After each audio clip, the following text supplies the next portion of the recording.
तो आइए आप सभी को Sanskrit by Tutu sir YouTube channel पर आप सभी का हार्दिक स्वागत है। जैसा हम लोग आज पढ़ेंगे एकदम ललन टॉप कहानी पढ़ेंगे।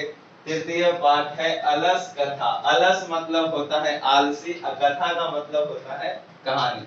बड़ा ही फंटास्टिक, बड़ा ही दिलचस्प कहानी, एकदम ललन टॉप कहानी।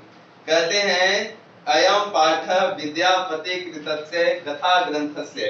यह पाठ विद्यापति के द्वारा रचित। इसके लेखक हैं विद्यापति। कहता है, बहुत बार क्वेश्चन में पूछा है अलस कथा के रचनाकार कौन है, तो अलस कथा के रचनाकार विद्यापति हैं। कहते हैं कथा ग्रंथ से पुरुष परिच्छेदी नाम कसे, और यह पुरुष परीक्षा ग्रंथ से लिया गया। बहुत बार क्वेश्चन एग्जाम में पूछा है कि अलस कथा पाठ किस ग्रंथ से संकलित है, तो अलस कथा पाठ पुरुष परीक्षा ग्रंथ से संकलित है। कहते हैं पुरुष परिच्छेदी नाम कस्य अंश विशेषो वर्तते। इसका ही अंश है ये कहानी, मतलब इसका ही टुकड़ा है।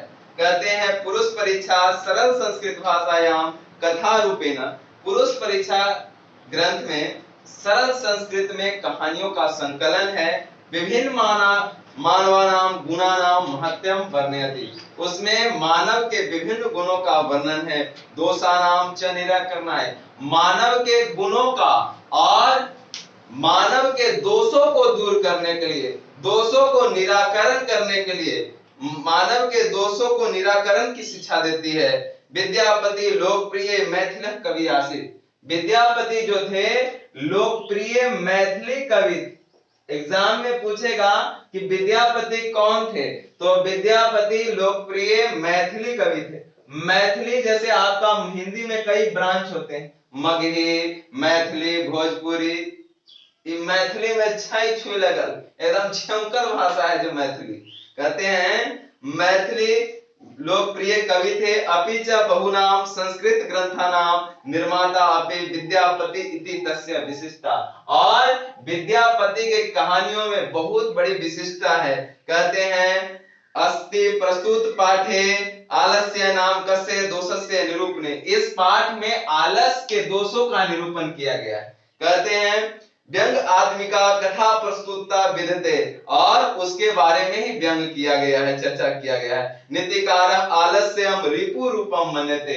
नीतिकार आलस्य को मनुष्य का सबसे बड़ा रिपु मानते हैं। रिपु का मतलब होता है दुश्मन।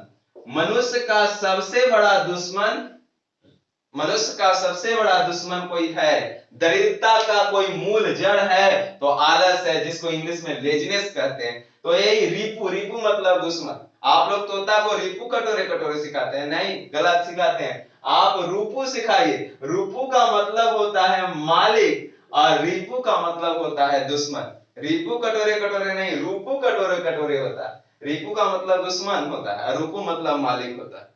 कहते हैं कहानी इस प्रकार है। आसित मिथिलायाम, मिथिला में, जो कि आप उत्तरी बिहार के तरफ मिथिला में कह रहा है। आसित मिथिलायाम वीरेश्वरो नामा मंत्री। मिथिला के एक मंत्री था जिसका नाम वीरेश्वर था। मिथिला के मंत्री का नाम क्या था? वीरेश्वर। आपसे एग्जाम में पूछेगा कि मिथिला के मंत्री कौन था, तो वीरेश्वर था। या कभी कभी क्वेश्चन को स्पिन कर देगा कि मिथिला के मंत्री कौन था, तो वीरेश्वर, और वीरेश्वर कौन था, तो मिथिला के मंत्री था। कहते हैं सस्वभाव दानशील कारुणिक सर्वेभ्यो दुर्गतेभ्यो अनाथेभ्यो च प्रत्ययम भोजनम इच्छाम दाप्यति।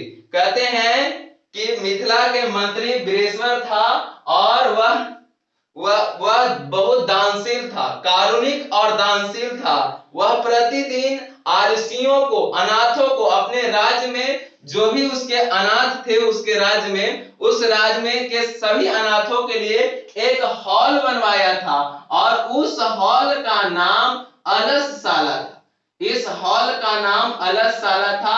अलसशाला का मतलब होता है आलसियों के लिए रहने का घर, और आलसियों के लिए रहने के लिए निवास स्थान बनवाया था वीरेश्वर। और कहते हैं सस्वभाव दानशील कारुणिक, वह स्वभाव से कारुणिक और दानशील था। बृहस्पति का पूछेगा कि स्वभाव कैसा था? कारुणिक। कारुणिक का मतलब होता है दयालु प्रवृत्ति के, निर्दयी प्रवृत्ति के नहीं, दयालु प्रवृत्ति के था। और दानशील भी था, कंजूस नहीं था, दानशील था। कहते हैं सर्वेत्यो दुर्गतेभ्य, जो भी उस राज्य में दुर्गति के लोग थे, दुर्गति मतलब जिनकी दुर्गति होती थी, जो आलसी प्रवृत्ति के थे, उनके लिए निवास, उनके लिए एक हॉल बनवाया था जिसका नाम अलसशाला था।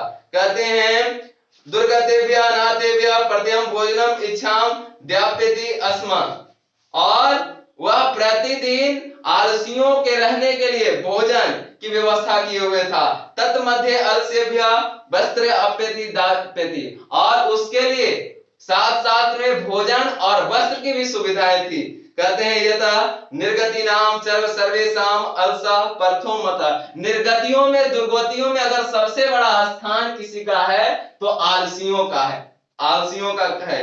किंच क्षमे ते कर्तुम जाठे ना अपनी बहिना, और सच्चे आलसी, वास्तविक आलसी उसे कहा गया है जो अपने पेट की भी आग को बुझाने के लिए, जठराग्नि का मतलब होता है पेट की आग, मतलब भोजन, भूखा व्यक्ति भी अगर काम नहीं करता है, उसे भूख कस की, जोड़ों की भूख है, फिर भी उसमें देह हाथ नहीं डुलाता है ना, भीषण बुभुक्षा में भी जो व्यक्ति हाथ पांव नहीं डुलाते हैं, वही सच्चे आलसी माने गए। ततो अलसा पुरुषानाम तत्रेष्ट लाभम श्रुत्वा, और बहुत सारे आलसियों के लिए जो भोजन की व्यवस्था थी, ये सुन करके बहुत सारे धूर्त आलसी भी, बहुत सारे धूर्त आलसी, कपटी आलसी, जो कहते हैं बनावटी आलसी थे, जो सोचे कि मगनी के एकदम भोजन के फैसिलिटी है, एकदम खाने के लिए इस हॉल में रहने के लिए बहुत सारे लोग एकत्र हो गए, है ना, सोचे कि चलो इतना बढ़िया फैसिलिटी कहीं मिलेगा, आलसी खाली बन जाना है, अब मिलेगा एकदम भरपेट बढ़िया बढ़िया खाना मिलेगा। खाना के खवाव से बहुत सारे व्यक्ति वहां हॉल में एकत्र हो गए, जो कि आलसी नहीं थे, वो आलसी का रोल धरे हुए थे, आलसी का रोल धर करके, कृत्रिम आलसी बनकर, बनावटी आलसी बन करके, और इस भीड़ में एकत्र हो गए। कहते हैं स्थिति सौकर मूला ही सर्वेषाम अपि संहते सजाति नाम सुखम दृष्टवा के धावन्ति न जनतवा, अपने सजातियों के सुख देखकर कौन नहीं दौड़ते हैं। और बहुत सारे लोग देखे कि यहाँ इतना बढ़िया फैसिलिटी है, खाली अपने शरीर से पंगु बना लेना है और खाना है ना, फैंटास्टिक भोजन मिलेगा, एकदम शानदार शानदार खाना है, लजीज लजीज पकवान मिल रहा है, और रहने सोने की सारी फैसिलिटी, कौन नहीं चाहता है कि मगनी में मुफ्त में मिले ऐसा व्यवस्था। और इसके लिए बहुत सारे लोग जो आलसी नहीं थे, वो आलसी का रूप बना बना के, बनावटी आलसी के रूप में आकर एकत्र हो गए। कहते हैं पश्चात आलसानाम सुखम दृष्टवा धूर्ता अपे कृत्रिम आलस्यम दर्शित्वा भोजनम गृह्णन्ति, और उन सारे आलसियों जो धूर्त आलसी का रोल करके आ करके और तोंद पाल रहे थे, खा खा के पेट फुला रहे थे। कहते हैं भोजनम गृह्णन्ति तदम आलसानायाम बहुद्रव्यम दृष्टवा, और इससे राजकोष का बहुत सारा खजाना खाली हो रहा था, जिससे वहां के मंत्री बृहस्पति को बहुत बड़ी चिंता थी कि हम तो कुछ व्यक्तियों के लिए हॉल तैयार करवाए थे, कुछ व्यक्तियों के लिए बनवाए थे, और कुछ के जगह पे बहुत सारे व्यक्ति आके और मेवा मिष्ठान खा रहे हैं और कपटी आलसी बन बन के खा रहे हैं। अब कैसे इसे चूज किया जाए कि कौन ओरिजिनल आलसी है, कौन फेक आलसी है, कैसे पहचान किया जाए? ये तो सब पूरा खा जाएगा, पूरा हमारे राजकोष का सब खजाने ही खा जाएगा ये लोग, है ना। कहते हैं तत्नियोगी पुरुषे प्रामिष्टम यदम बुद्ध्या कारुण्य केवल सेव्य स्वामी वस्तुनि दाप्ते कपटे आलसा अपि गृह्णन्ति इस्तेमाकम प्रमादा। और कहते हैं कि सारे लोग यही सोचे कि चलो, है ना, इस पर कोई प्लान बनाया जाए कि कैसे कपटी आलसी को, है ना, कैसे छांटा जाए, कैसे इसमें वास्तविक आलसी की पहचान किया जाए। और वास्तविक आलसियों की पहचान करने के लिए बृहस्पति के जो कर्मचारी उन लोग को भोजन ला करके रोज खिलाते थे, उन लोगों ने एक मीटिंग बुलाया, और इस मीटिंग में उन लोगों का निर्णय यही हुआ, उन लोग यही निर्णय निकाले अंततः कि कल उस हॉल में आग लगा दी जाए, जिससे पता चलेगा कि कौन वास्तविक आलसी है और कौन नकली आलसी है, कपटी आलसी है। कहते हैं परीक्षाम कुर्मः इति प्रामिष्टः प्रस्तुतेषु अलसायाम तति नियोगी पुरुषम बहिनाम दप्तिवा निरूपयामासु। और अगले दिन सारे आलसी सो रहे थे तो इन लोगों ने आकर के है ना आग जला दी, उस हॉल में आग लगा दी। आग लगते देखकर जितने धूर्त आलसी थे, जितने बनावटी आलसी थे, सब टिकिया उड़ान फुर है ना, सब 9 2 11 हो गए। बाकी 4 ही आलसी अभी सोए थे। बाकी कहा कि बाप रे बाप, खाए में है ना, जिंदगी बच तो बहुत खाएगा है ना, जिंदगी बचेगा तो बहुत खाएंगे, लेकिन बाप रे बाप इस सब के जला के बलि देने के फेरा में है ना। और जितने भी धूर्त आलसी थे सारे 9 2 11 हो गए, सब भाग गए, सब टिकिया उड़ान भाग रहे हैं है ना। मात्र 4 को अभी तक टिकल है, ये 4 को अभी तक लेटे हुए हैं। और सुनिए कहते हैं बहिनाम ततो गृह लग्नम प्रवृत्तिम दृष्टवा धूर्ता सर्वे पलायिता, सब भाग गए। कहेगा क्वेश्चन आएगा अकेला साला में आग लगने पर कौन पलायन कर गए, कौन भाग गए? तो धूर्त लोग जो फेक आलसी का रोल बना करके आए थे खाने के लिए, खाली नीमन बढ़िया बढ़िया भोजन खाने के लिए आए थे, वो थे। बाकी सब फुर, अरे वो जो आए थे वो सब फुर हो गए। कहते हैं पश्चात अलसा अपि पलायिता, सब आग लगने के बाद फुर हो गए, भाग गए। चत्वारा पुस्ता तत्रैव सुप्ता परस्परम आलपन्ति। कहते हैं कि 4 पुरुष आपस में आलाप कर रहे थे, वार्तालाप कर रहे थे। 4 पुरुष आपस में क्या बात कर रहे थे, जो जोड़ा सुनो। एकेन वस्त्र मुखेनोक्तम अहो कथयम कोलाहला। पहले पुरुष 4 जो व्यक्ति सोए हुए थे, सब अपने में सब मटियाए हुए थे, सोए हुए थे, अपने में बतिया रहे, मटिया बतिया रहे थे। पहला का बोल रहे थे, जरा सुनिएगा, क्योंकि क्वेश्चन आता है कि चारों आलसियों के बीच होने वाले वार्तालाप का वर्णन करें। तो सुनिए पहला आलसी क्या बोल रहा था। पहला आलसी कह रहा है कैसा शोरगुल है हो, है ना, का के ही हल्ला हो रहा है ना, कैसा शोरगुल है। पहला आलसी सुतले सुतले बोल रहा है पक्षी के शोरगुल है हो। दूसरा आलसी कह रहा है लगता है घर में आग लगी है। दूसरा पुरुष कह रहा है लगाओ कि घर में आग लग लो। दूसरे पुरुष ने कहा लगता है कि घर में आग लगी है। तीसरे पुरुष ने कहा कोई धार्मिक व्यक्ति नहीं है जो हमें भीगे हुए चटाइयों से ढक दे। तीसरे पुरुष, ध्यान से सुनिएगा, आता है क्वेश्चन कभी 2 नंबर में कि अल्लाह साला में आग लगने पर तीसरे व्यक्ति ने क्या कहा। तो अल्लाह साला में आग लगने पर तीसरे पुरुष ने कहा कोई धार्मिक व्यक्ति नहीं है जो हमें भीगे हुए चटाइयों से ढक। धार्मिक व्यक्ति खोज रहा था, सोच अपने नहीं भाग रहा है। कितना बड़का आलसी समझो, ये ओरिजिनल आलसी है कि खुद से नहीं भाग रहा है, खोज रहा है वो, है ना, सहारा ले रहा है, कह रहा है कोई नहीं है धार्मिक व्यक्ति जो हमें भीगे हुए चटाइयों से ढक दे। तो चौथे आलसी ने कहा अरे मूर्ख, सब चुप रहो, आपने ही कोई बचाने वाला आएगा। डोंट टेंशन माय डियर, है ना, चिंता की बात नहीं है, अपने कोई बचाने वाले आएंगे, है ना। और चारों सोए रह गया।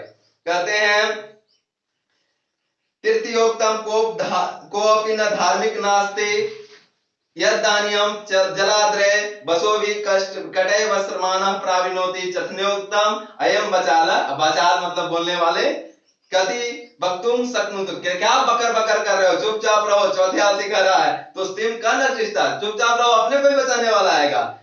तचुर्नपि तेषामेव परस्परम श्रुत्वा, चारों आलसी के बतियाते देख बृहस्पति के कर्मचारियों को लगा कि भला ये लोग जल के राख हो जाएं, जल के भस्म हो जाएं, क्योंकि भागने वाला नहीं था, ये परमानेंट था। चारों सुतल, है ना, अस्थाई सोए हुए था, ये भाग नहीं रहा, स्टेबल था। इन चारों को देखकर बृहस्पति के कर्मचारियों को लगा कि चारों के छोड़ देंगे, चारों यहीं के सोए रह जाएगा, चारों यहीं जल के राख हो जाएगा, चारों के यहीं जल जाएगा, भस्म हो जाएगा, यहीं चिताएं जल जाएगी चारों की, है ना, चारों यहीं पे भस्म हो जाएगा। इसलिए बृहस्पति के सेवकों ने, बृहस्पति के कर्मचारियों ने चारों आलसियों को केस पकड़कर, चारों आलसियों, आप पूछोगे सर केस कहां से था, वहां खाना की व्यवस्था, पहना आपका नगों की व्यवस्था था केस काटे वाला के। चारों के चारों बाल बड़ा बड़ा हो गया था सबके। चारों आलसियों को घसीटते हुए उस हॉल से चारों आलसियों को उस हॉल से घसीटते हुए और बाहर निकाल दिया। चारों आलसियों को किस प्रकार बाहर निकाला गया, याद रखिएगा, क्वेश्चन आता है, 2 बार लगातार पूछा है कि चारों आलसियों को किस प्रकार बाहर निकाला गया। तो चारों आलसियों को, है ना, केस को पकड़कर बाहर निकाला गया। कहते हैं चत्वारो आलस्याम केशवा कृष्य से गृहीत्वा गृहात् बहिष्कृता, और चारों आलसियों को, है ना, घसीटते हुए उस हॉल से बाहर निकाला, केस पकड़कर बाहर निकाला। पश्चात इन्हें कान पकड़ के, इन्हें कान न पकड़कर नहीं, केस पकड़कर। पश्चात अलोक्तम नियोगी भी पठितम, कहते हैं, कहा जाता है, एक श्लोक है उसको समझिएगा ध्यान से। पति रेवह गति स्त्री नाम, स्त्रियों की गति पति से। बताओ, जिस स्त्री के पति मर जाए उसका विकास संभव नहीं है, उसका विकास उसके वंश में फिर संभव है। ऐसे स्त्री के पति के बिना स्त्री की गति वहीं अवरुद्ध हो जाता है। तो स्त्री की गति पति से है, याद रखेंगे, स्त्रियों के रक्षक पति होते हैं। बालानाम जननी गति, बालकों की गति माता से होती है। संसार में बालकों का सबसे बड़ा रक्षक कोई है तो मां। कहते हैं नालसानाम गति काचिक लोगे कारुणिक बिना, और कारुणिक लोगों को, है ना, कारुणिक लोग जो है आलसियों की गति होते हैं। 3 यहां से ऑब्जेक्टिव खकरे जाते हैं, यहां से पूछे जाते हैं। पहला, स्त्रियों की गति किससे है तो पति से, बालकों की गति किससे है तो मां से, क्योंकि मां जब तक जीवित है, मां जो प्यार दे देगी बालकों को, संसार में कोई नहीं दे सकता है। इसलिए संसार में बालकों का सबसे बड़ा रक्षक मां। मां जितना बढ़िया से पोस पास के बड़ा कर देती है उतना कोई कर नहीं सकता। इसलिए संसार में बालकों का सबसे बड़ा रक्षक मां, स्त्रियों के सबसे बड़ा रक्षक उसके पति, और आलसियों के सबसे बड़ा रक्षक दयावान व्यक्ति। तो इस प्रकार एक कहानी का समापन, चारों आलसियों को पकड़ करके बाहर निकाल देता है वो, तो सुन लिए। उसके बाद खूब सारे धन देकर, है ना, उसको विदा कर देता है। कहता है, वो लोग फिर से कहता है, रिक्वेस्ट करता है कि ना, फिर से रहेगा, मन कर रहा है। कहा कि कोई नहीं, कोई यहाँ कोई नहीं चलेगा, न रहेगी बांस न बजेगी बांसुरी। 4 हो गए चलते, हजारों के खियावे पड़ रहा था, अब तुम लोग की फैसिलिटी नहीं मिलेगा, अब जाओ अपने अपने घर। चारों आलसियों को सेवकों के द्वारा उसके घर तक पहुंचवा दिया वीरेश्वर। तो ये कहानी कैसा लगा, और इस कहानी का जो भी क्वेश्चन आंसर है, आप लोग सोचते होंगे क्वेश्चन आंसर सर नहीं करवा रहे हैं, तो क्वेश्चन आंसर का भी एक वीडियो बनेगा। अगर वीडियो बनेगा क्वेश्चन आंसर, जिस क्वेश्चन आंसर का वीडियो बनेगा, ना तो आपको हो सकता है टेलीग्राम पर पीडीएफ के रूप में क्वेश्चन आंसर